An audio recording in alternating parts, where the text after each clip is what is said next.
Hey guys, it's Tams, the Wicked Witch. Welcome back to the channel, everybody. Happy New Year to you all. I hope your year will be full of fantastic, wonderful things. So we're starting off the new year. This was meant to go out yesterday, but I could not get it to download.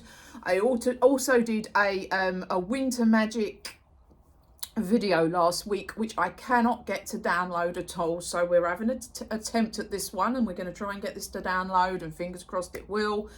The other video is really good. I still am going to do it, even though it's kind of New Year related. I mean, it's calendar New Year for us anyway, but it's not the actual New Year. Pagans New Year is 31st, obviously, of October, and Halloween the same day, but I'm still going to try and download it if I can. I don't think it's going to. So yeah, so first of all, welcome to anyone new to the channel. Thank you for watching, thank you for subscribing, and yeah, if you haven't, please do subscribe, please like the videos, please share them on Instagram, all that good stuff. It's below in the description. So if you've looked at the thumbnail, you can obviously see the title, Obvious Magic for 2023, and this is a really useful video for new witches as well, who are just stepping onto their pagan path or their path into witchcraft, occultism, whatever it is you are stepping onto. We don't judge here.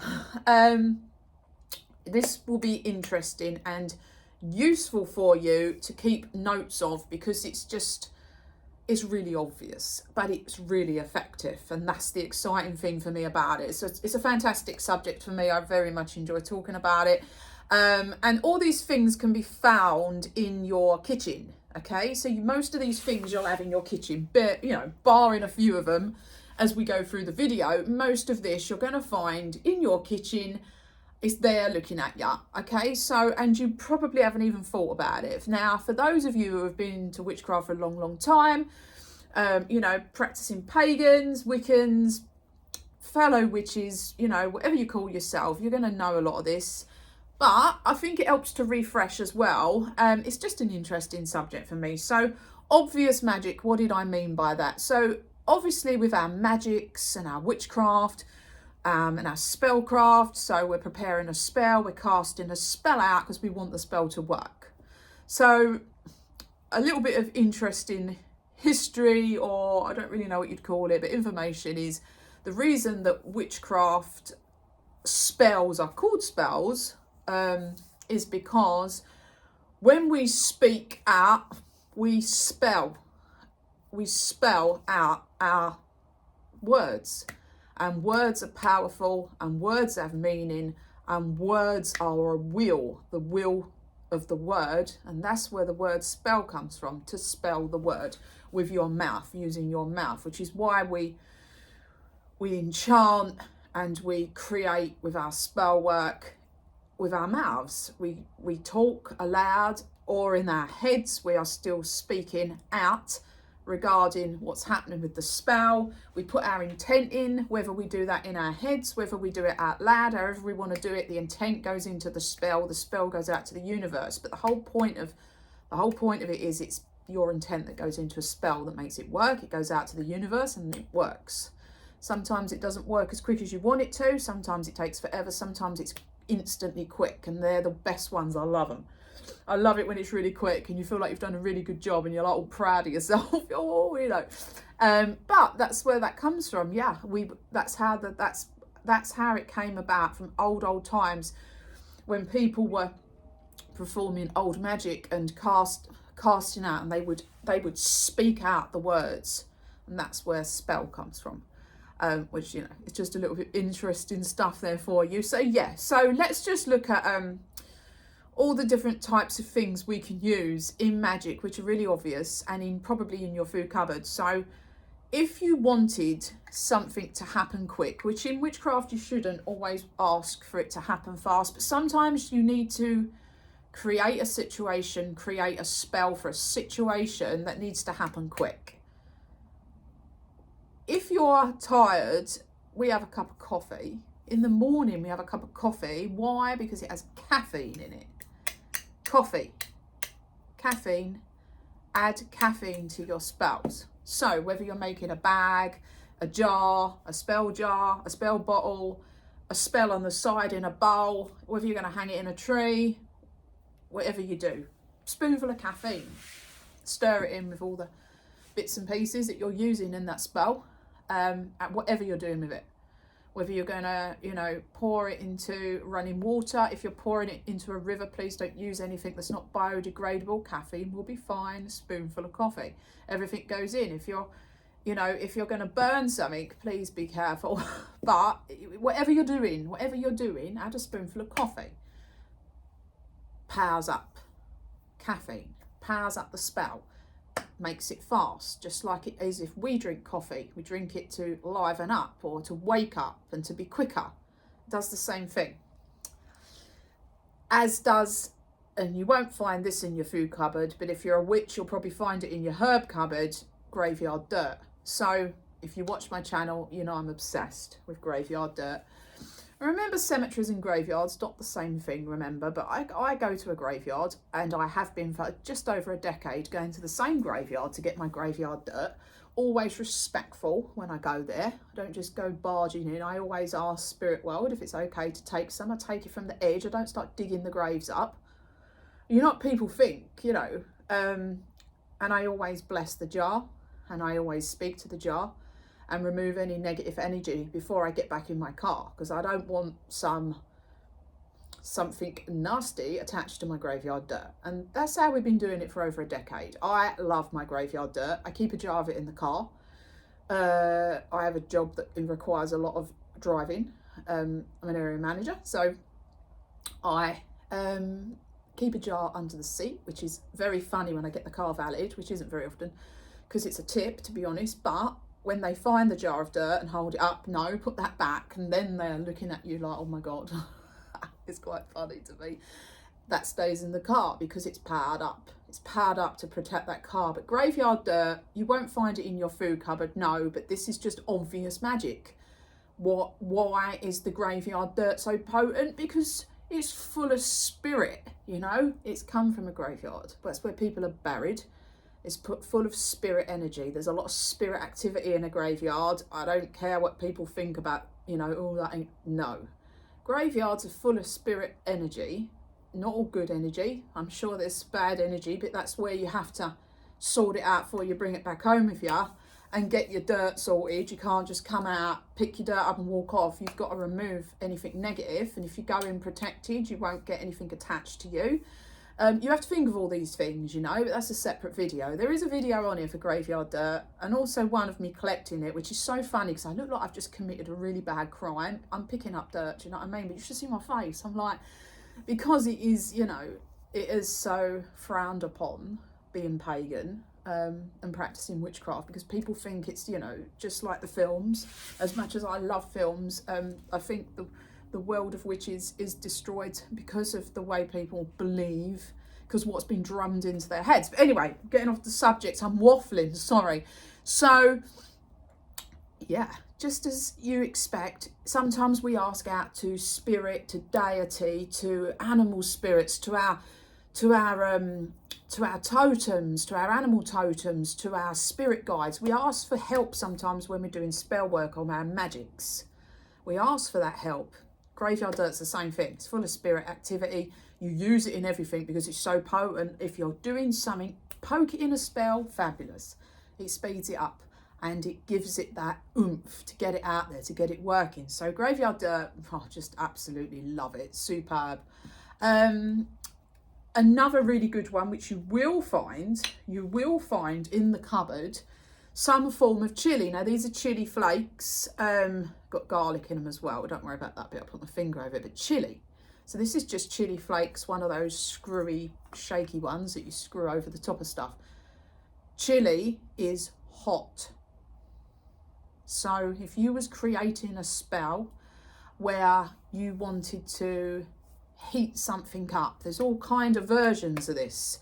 Maybe you want to spice up your love life, put in some chili.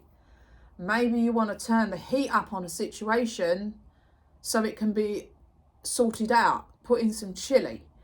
Maybe you can't afford your electric bill and your gas bill because the stupid government's so greedy. put some chili into that spell to bring in some money to help you pay and warm you up. All these kinds of obvious magics, you're creating it in your head. You're creating it, and what your intent is that goes into that spell is what makes it work. There's just so many things, you know.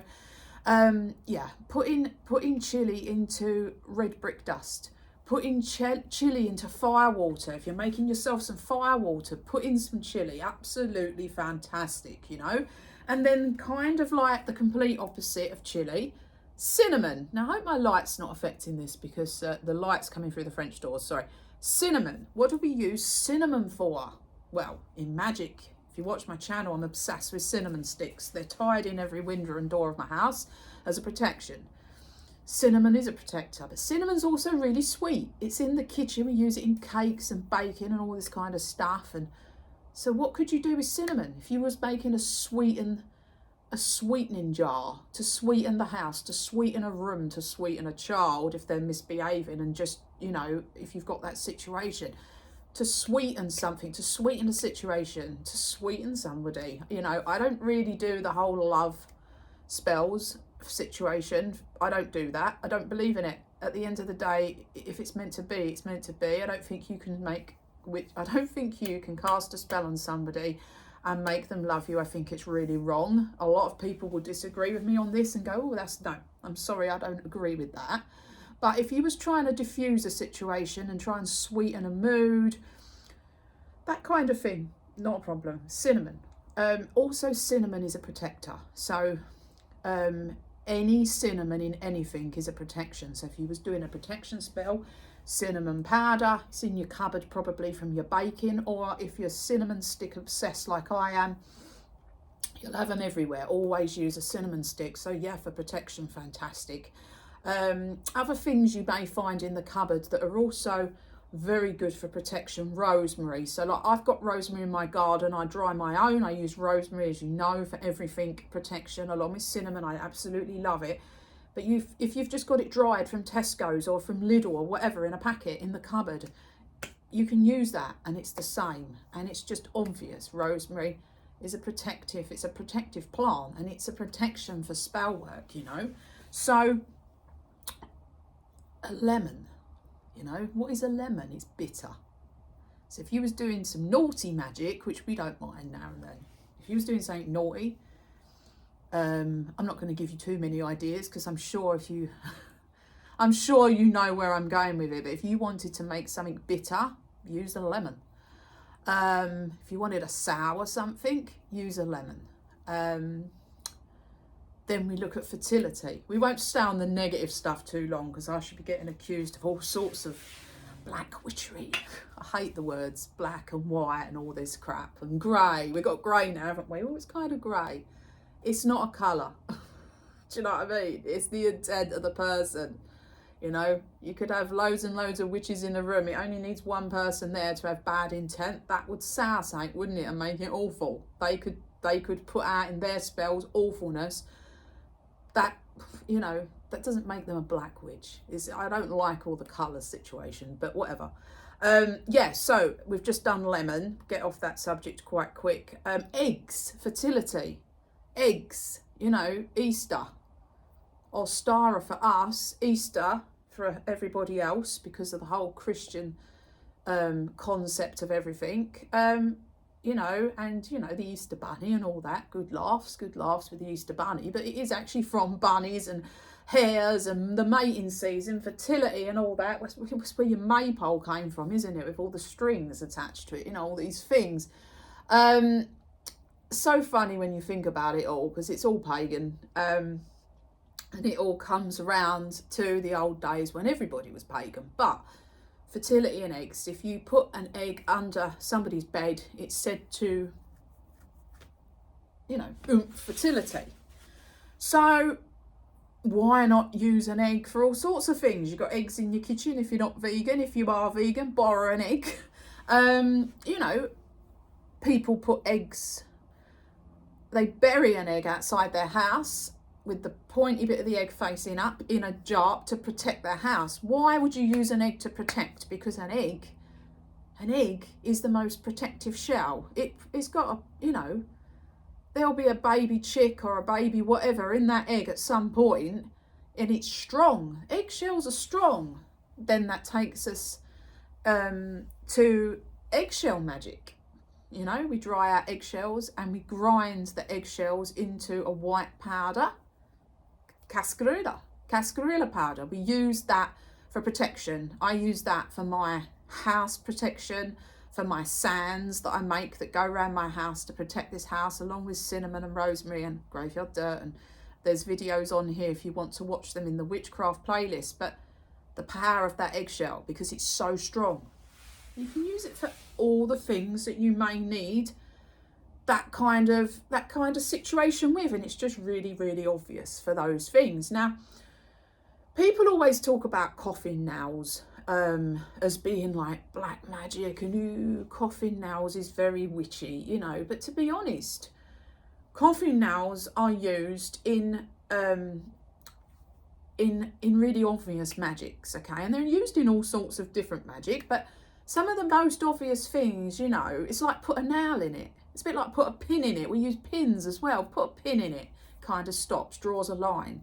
Same kind of thing for banishing, for removing evil, you know, that kind of thing. You know, it's thinking again of the obvious magic. You know, we use pins. People usually associate pins in witchcraft with voodoo dolls. Yes, of course. We use poppets. Witches use poppets. It's exactly the same as a voodoo doll or a hoodoo doll. It's the same thing. And the pins might have different colours. And usually you don't get black pins, so you have to paint them with your nail varnish, so you get black ones.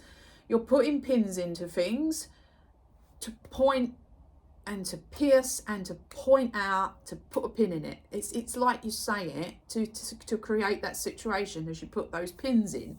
You know, I'm sure some people are poking pins in to little dolls for other reasons, and that's up to them what they do. But to be honest, putting a pin in it, drawing a line in the sand, drawing a line, put a pin in it, let's stop something and change. Again, it's the obviousness of the magic that's being created.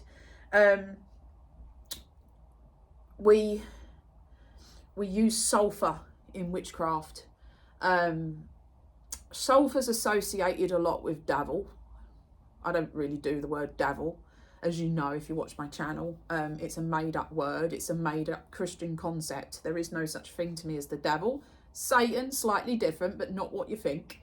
That's another video. We won't go into that now. But sulfur's used in removing hexes from other magical practitioners to each other, or as a person who is trying to keep away from somebody who is putting bad onto them, like negative.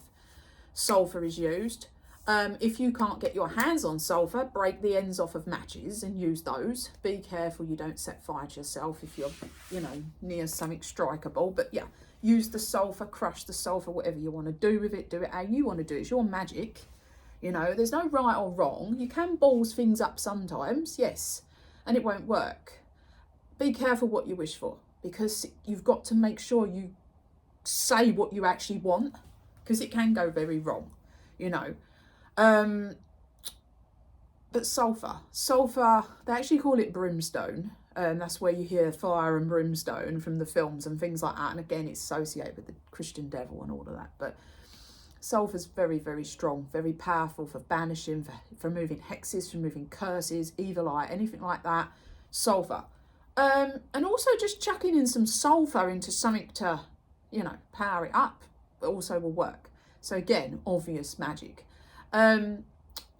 Rose petals in love, creating love for yourself. If you're doing self-love, you could use rose quartz and rose petals. That's obvious, isn't it? Roses are associated with love, you know, so that kind of thing again is obvious. Just like when we think of turquoise, we think of the Native Americans, because their love of the turquoise, it's in all their Navajo jewellery, and turquoise is a really, really strong protector of the home. And in Native American, in their magic and their shamanism, turquoise is a protector. So any kind of turquoise, use it in your spells. You know, if you want to protect the house, just bought a new house, use turquoise. I have a lump of turquoise sitting there. It's the things that you know are really obvious, you know. Everybody knows quartz crystal is just a good all-rounder. Use it in everything. Use it in what you want. Use it in all your spells, because it is, quartz crystal's great. Labradorite. Labradorite is very, very well known for being associated with the goddess, the Morrigan, who, of course, you know is up here on my altar. She's not personally up there, but that's her altar. And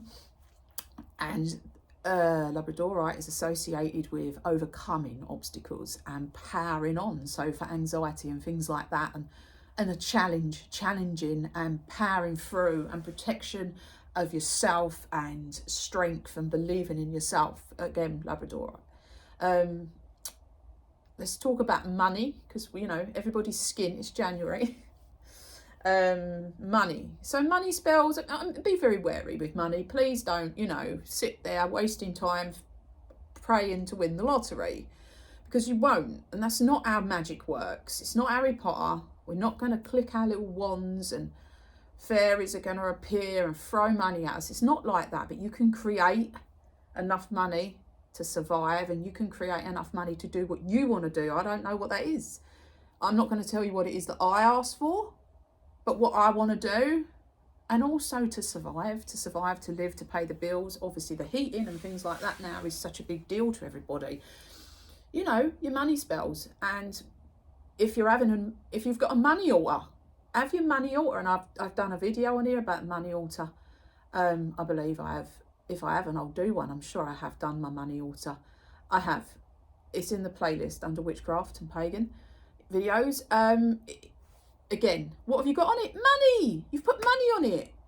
I have Canunos on my money altar and a few other bits, but he's on there with green aventurine, green jade, fool's gold, pyrite. All of those things are on there. Some things that look like diamonds, they're not really. Some pieces of gold and money. You know, you haven't got to put all your money on the altar. I've got coppers and a few 50p's and things on there. And when we need to, if I'm doing a spell for something, like I need to sort this situation out, I need a new car, okay? Oh, you know, I don't really want to put it on straps. I need to get some money and all that sort of situation. You know, you're going to create a spell for this. Put a few 10s and 20s, notes, stuff them under around your statues on your altar, do all of that kind of stuff. It's not greedy. It's not a greedy thing. This is for you. You're not asking to win 80 million on the Euro Millions on Friday. You're asking to survive. You need a new car. You need to get to work. You need to pay the bills. You need to feed the kids. Kids need new uniform. All that kind of stuff. So it's never greedy.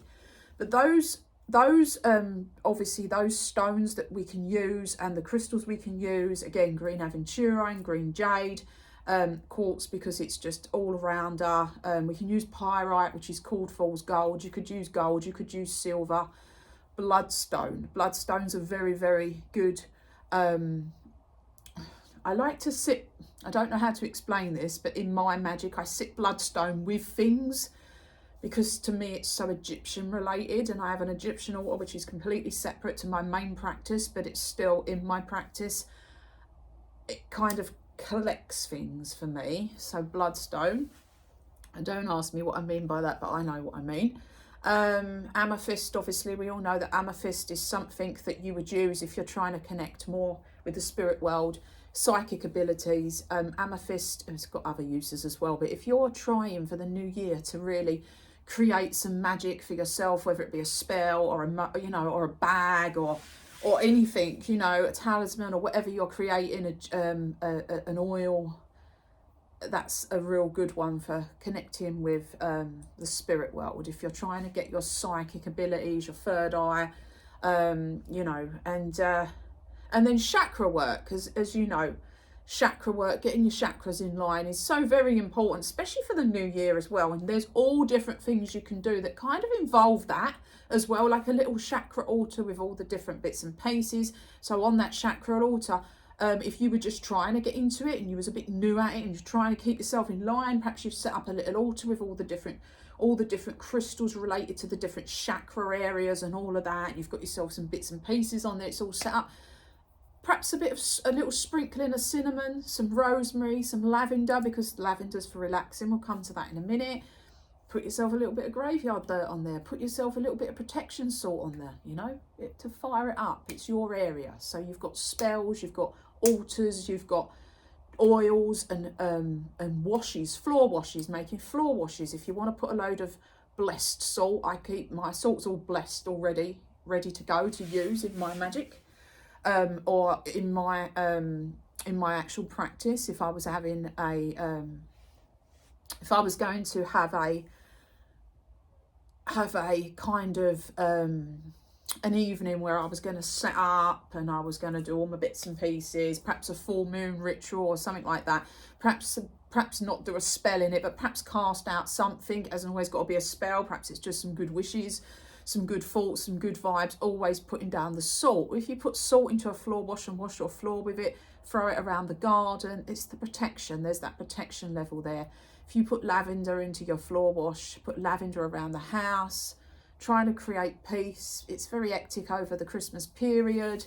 Not so hectic in the Yule sense because it's more loving and giving, but Christmas is just busy. Everyone's greedy as arseholes, pushing and shoving. It's horrendous, really.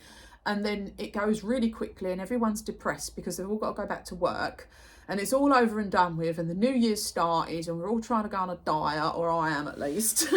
Again, lavender because it's associated with, it's usually associated with older people and soap, isn't it, and things like that, but it's a relaxing, as is chamomile tea bags. Open a chamomile tea bag. If you don't like it, don't drink it, but open it up, sprinkle it in your magic. I actually have great big jars of chamomile. If you've watched my witch's herb cabinet collection of things in it, I go through the whole cabinet of all my ingredients. If you want to watch that, it's in the playlist. You'll see the chamomile, there's a lot. Witch's black salt, I've done a video on it. It's in my cabinet, always next to my graveyard dirt, next to my blessed salt, my circle salt. These are things that you need to have. If you're a new witch, you need to have these things. They really are good. You don't have to have great big heaps of them. You don't have to have a big fancy jar that you've just paid 20 quid for. Wash something up out the kitchen and use it. If you want to make it look pretty, paint on it. You know, it doesn't have to be expensive, but these kind of things are very useful. Dried rose petals, again, love and things like that. It's just some of the old sayings, you know, if you're thinking of some of the old sayings, and then the magic's obvious, you know, like if you're trying to create, I'm not going back to love spells, but if you was trying to create a situation where there was kind of love intended and that, as long as you're not trying to just trick somebody and make them do something they didn't really want to do, they don't even know they're doing it because you cast a spell on them, I don't agree with that. But, you know, again, rose petals, rose quartz, dried rose coloured red scarves, hearts, anything that kind of, you know what I mean, that sort of thing where you've created that. It's just really obvious and it goes in with the magic. If you're into art witchery, and you're an art witch, so you express yourself in the form of art, they're the sorts of things you could be drawing and using the colours. You know, colours are really important. Obviously, again, it's obvious what kind of colours, you know. No, black isn't something bad. Black to me is the strongest for dark magic, but not dark magic because I'm going to go out and kill all these people. No, it's not dark magic. You might do it in the dark half of the year. You might work with the dark gods and goddesses. No, they're not demonic. You know, I'm just getting that out there. You might use the colours for black. I use a lot of black for things that, you know, like banishing, or if you was trying to get away evil eye. In fact, most of my candles are black or red.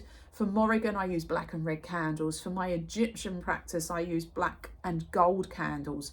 For Kanunos, I use green candles, and for Baba Yaga, I use black candles and white candles. Just that's what I've found works for me.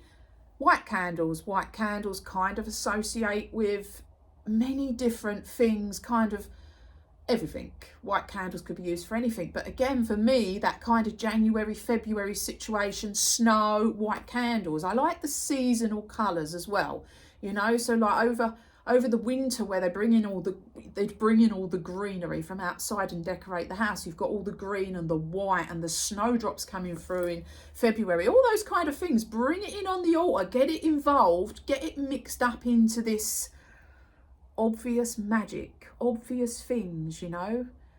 Feathers.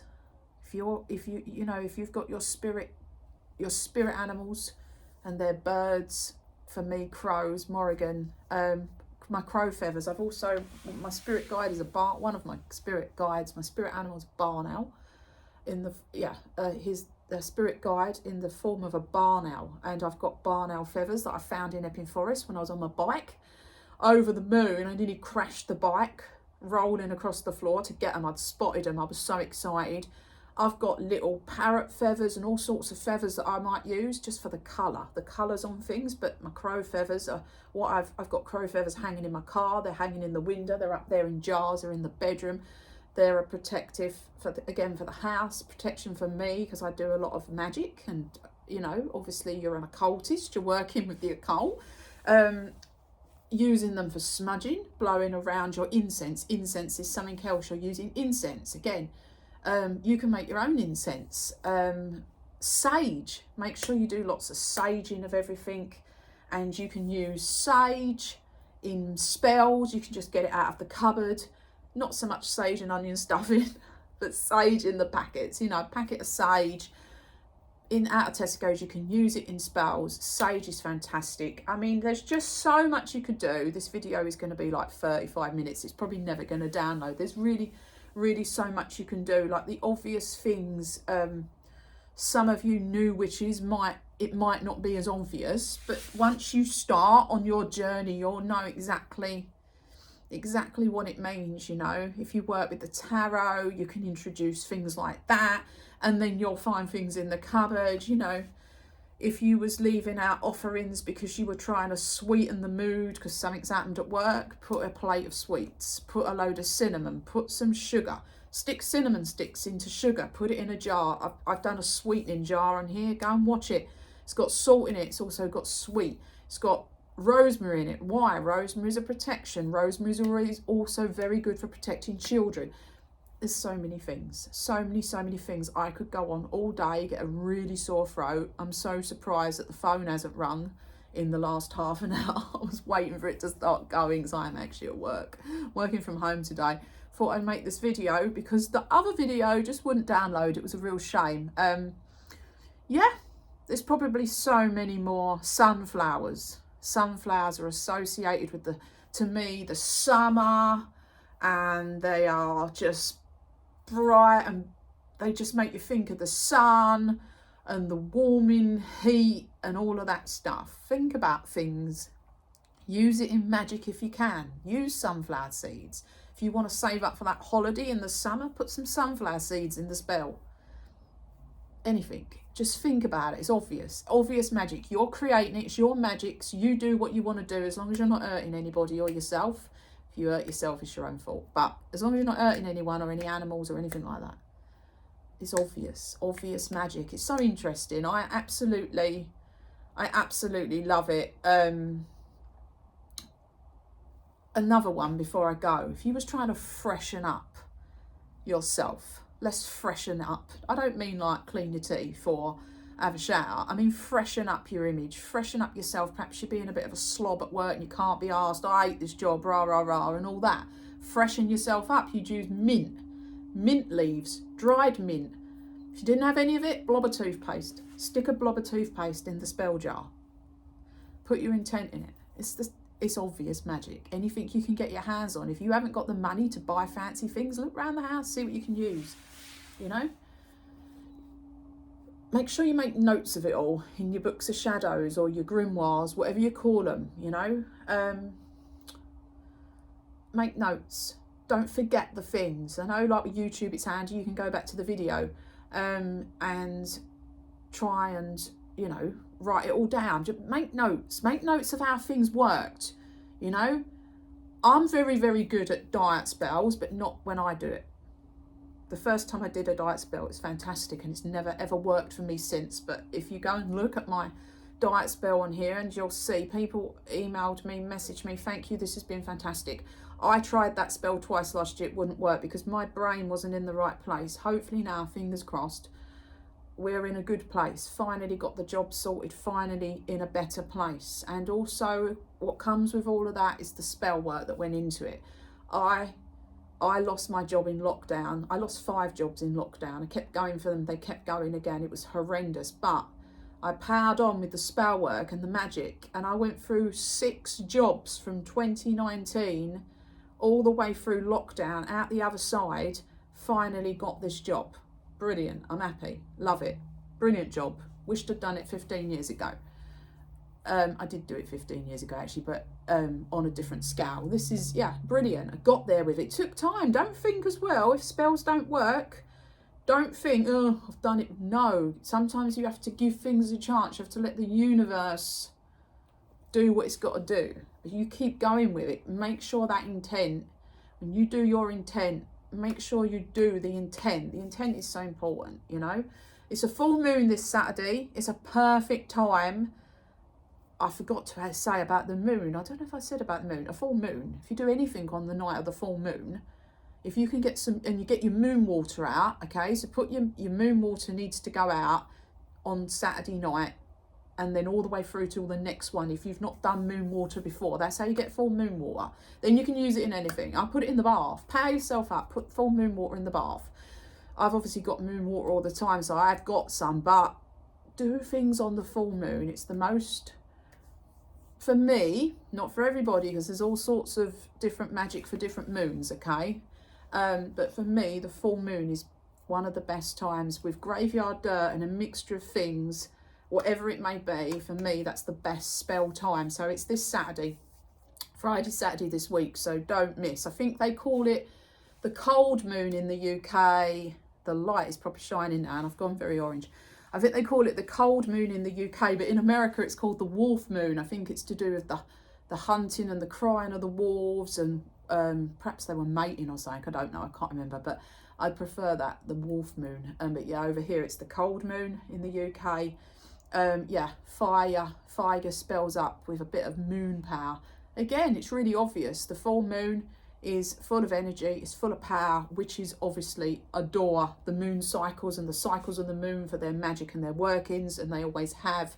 That's how everything was run by the moon. The moon obviously affects the tides of the ocean. We're made of water, it affects us. So if you've got your moon water out, obviously it's going to be full of power. And again, it's obvious magic. So I hope you like this little chat. It went on a bit. It's nearly 40 seconds, nearly 40 minutes long. I'm going to try and download this. I'm going to do a few emails now and do something constructive because I'm supposed to be working. So Happy New Year to all of you. I hope you find this interesting. Please leave me a comment. Tell me what you think. I'm sure you'll all have plenty of things to add to it, what you can use. Please add at the bottom. I like to hear. I've forgotten so many. I couldn't mention everything. We'll be on here all day. But yeah, thanks for watching. Please give us a thumbs up, like and subscribe. And I'll see you all soon. See you later on. Ta-da.